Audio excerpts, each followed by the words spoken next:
과학적으로 다시 정리되려는 일이겠죠.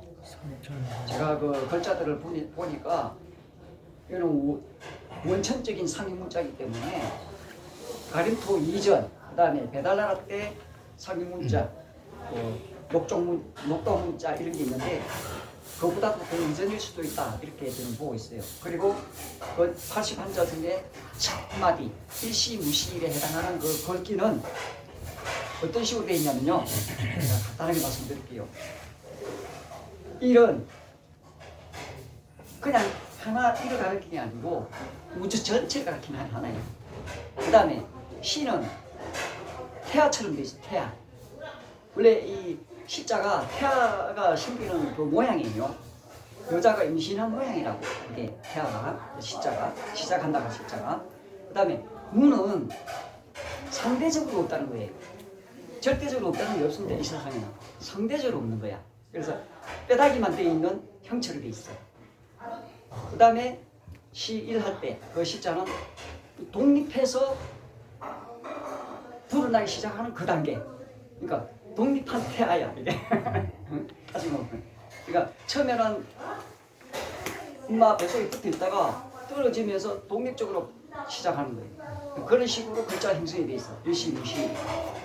이때 일은 그냥 하나 일을 가리키는 게 아니고 전체를 가리키는 하나다. 우주 전체. 그런 식으로 글자가 돼 있어요. 그래서 우리 천부경도 그런 맥락에서 해석이 될 수 있습니다. 그래서 일시무시할 때 그 일이 전체 일도 되고 시작하는 일도 된다 이 말이에요. 시작이 어디서 돼요? 전체 중에서 하나가 튀어나온다는 소리야. 그래서 일시무시할 때 그 무를 또 명사로 해석할 건지 또는 뭐 스스로로 해석할 건지에 따라 다르지만은 그냥 명사로 해석할 경우 글자 우리말 순으로 해석하게 되면은 하나는 시작인데 시작이로 돼 무에서 시작하는 하나다 이런 식으로 해석이 또 가능하고 그거는 오키나와 해수류 쪽에 있는 그 글자 순과 같아요. 그 다음에 하나는 시작이면 시작인데 시가 없는 시작이 없는 하나다. 요거는 현대식 한문 문장이에요. 그래서 이 천부경은 단적으로 이야기해서 알맹이로만 된 문장이기 때문에 어디서 끊어 읽어야 될지 그게 명확하지 않습니다. 그걸 명확하게 하려면 해석을 완전히 완벽하게 할 줄 알아야 돼요. 근데 이제 하다가 보면은 스스로 이제 깨우치기도 하고 하는데 제 나름대로 제가 이제 천부경을 접한 거는 1985년도경이에요. 그 당시에 천부경이라는 책이 있었어. 그 책 중에서 해석한 걸 보면은 사람마다 각각 해석이 다 달라요. 그런데 나중에 제가 말씀드리겠지만은 천부경을 이해를 하는데 보탬이 되도록 말씀드릴 거예요.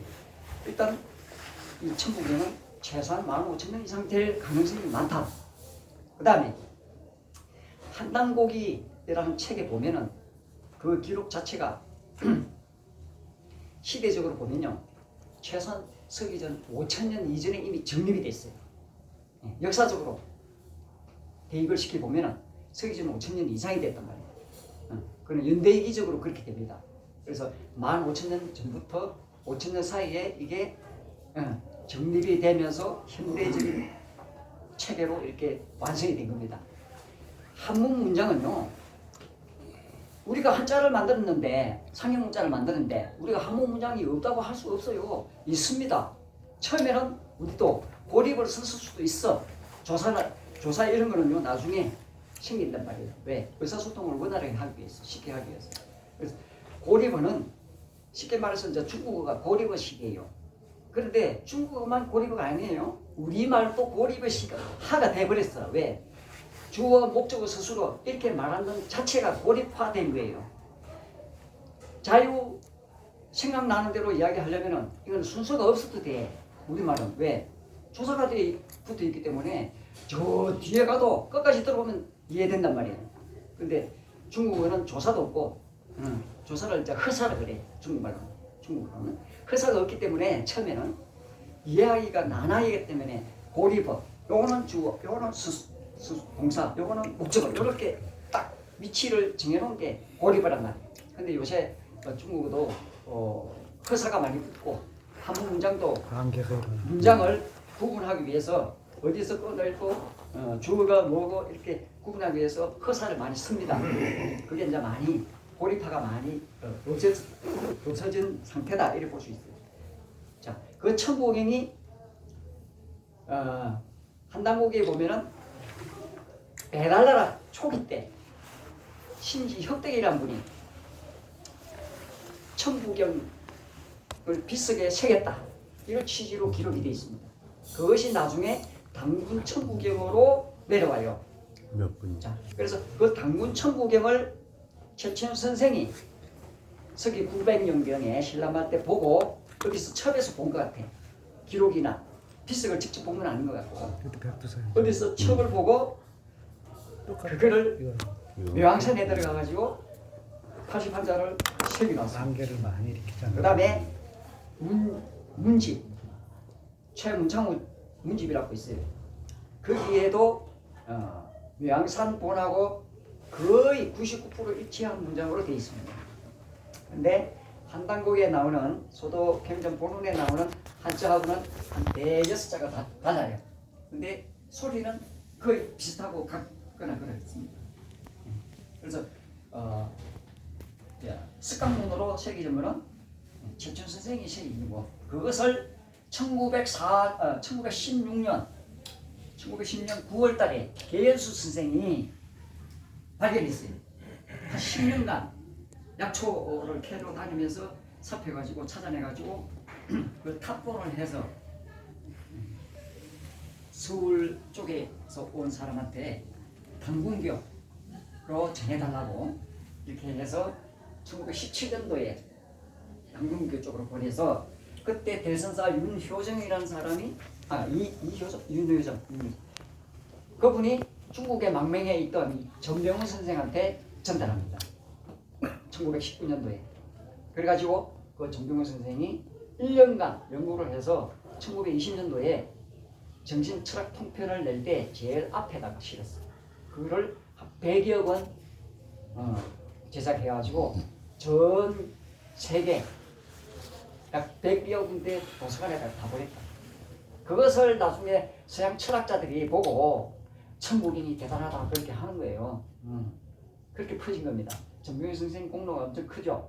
자, 그와 마찬가지로 우리 태계원에 가면은 천부성전이 있는데 박동호 선생이 계연수 선생 다음으로 또 발견했어요.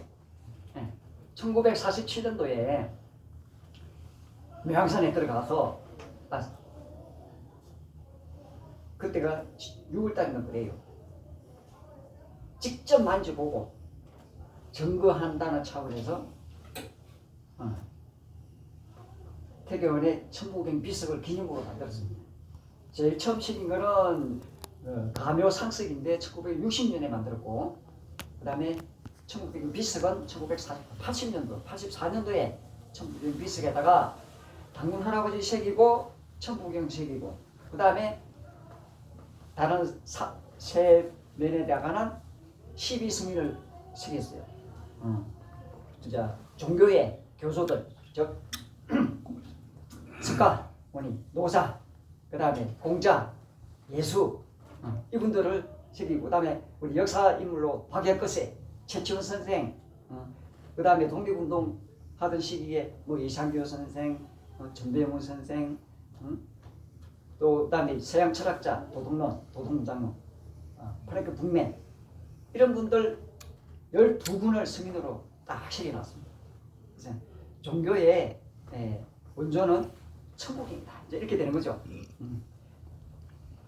우리가 오늘 천부경을 이야기하는 이유는 우리 대종교 경전이기도 하지만 대종교는 원래 있었던 종교라 생각하시면 돼요. 물론 말붙이기로 당군교를 했지만은 그 전에 한웅 할아버지 때 그때 이미 있었고 마고시대 때 우리가 한국 이야기를 할 때는 한일 천재 이야기할 때는 서기전 7197년이에요. 7197년부터 이렇게 치는 건데 그 이전에 그 이상 7,000년 더 이상 전에 15,000년 전에부터 이미 있었다 이렇게 이해를 하시면 돼요.